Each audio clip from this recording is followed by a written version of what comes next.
Great to be here at the Occupy Spring Awakening. The word awakening really captures the spirit of this movement, doesn't it? It's wonderful when a season automatically jolts you into a new perspective, but we all know there's nothing automatic or inevitable about staying awake. Let's face it, reality can be a bitter pill to swallow, and consciousness doesn't come cheap. It's emotionally taxing to face the world's pain, to face our own pain, but it's more costly not to. Still, many of us repress that pain, and we even disavow the injustices done to us. That makes it all too easy to ignore the harm done to others. I'm a teacher, and this year I decided to pose a question on my classroom wall that relates to many of the texts we read in senior English. What is a human being? That's a tough one, isn't it? It's so basic, it almost sounds absurd. It may be easier to draw the line at what a human being isn't. A human being isn't illegal. A human being isn't cheap labor. A human being isn't a product to be churned out of a testing factory. A human being isn't collateral damage. A human being isn't expendable, and a human being doesn't deny the humanity of millions of other humans with bombs, with guns, with jails and mass detentions, with torture and rampant poverty and the degradation of our environment. Neoliberal imperialism is antithetical to human rights. All humans have the right to a meaningful education, to quality health care. We have the right not to die because we can't afford basic services. We have the right to breathe clean air and drink clean water.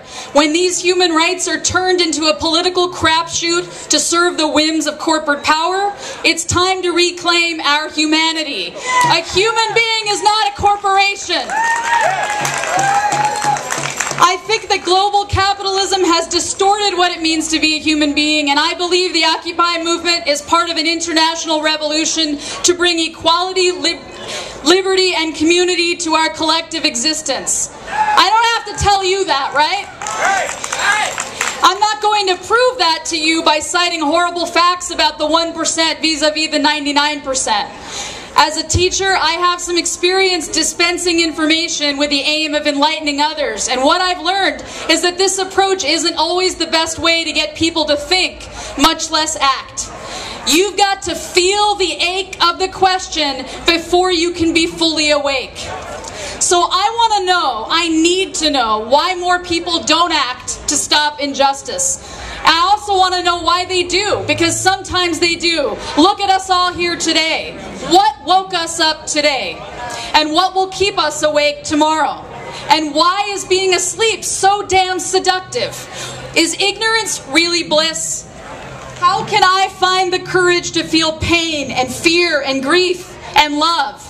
I find myself asking these questions each year with different classes as we read literature together. I don't always ask them by design. In fact, at times, I feel the questions themselves are planning my lessons, insisting on space in discussions, rising up out of the books and imploring the conscious attention of everyone in the room.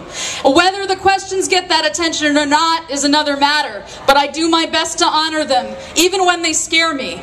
And sometimes they get very loud and insistent, these questions. Will humanity always rise up in defiance of inhumanity? I believe it will. But sometimes I get frightened it won't. In the dystopia 1984, George Orwell imagines a boot stamping on a human face forever.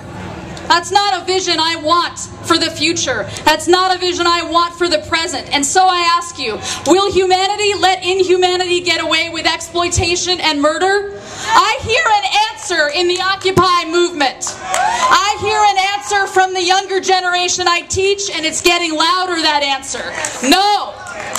No. No more. I want justice. I want peace and an end to imperial wars. I want equality and solidarity with peoples all over the world. Stop racism, stop nationalism, embrace each other as your human brothers and sisters. I want humanity, damn it, not corporate tyranny. What about you?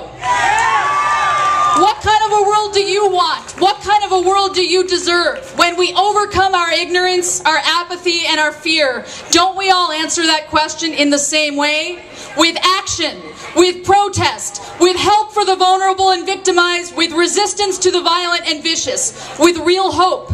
Courage is not a man with a gun in his hand. It's knowing you're licked before you begin, but you begin anyway and you see it through no matter what. You rarely win, but sometimes you do. That's Atticus Finch from To Kill a Mockingbird. In this winner-take-all society, we have got to find a way to make winning and losing beside the point. We need to do the right thing no matter how scared we are or how bleak things look. We need to stay awake in the name of love. Wake up! Wake up, America. Let's stop living in the matrix. Let's all take the red pill together. Forget the blue pill of ignorance. We don't need it. We have love and truth on our side, and nothing can take that away from us. Occupy your hearts and believe you can make a difference, because the simple truth is you can. We can. And we are. Every day we are. That is reality. If we have the courage to face the pain, we will know the joy of human connection. We are the 99%. Don't be afraid to hope. Don't be afraid to act. Don't be afraid to love. We have each other. We are the people, and we won't go back to sleep.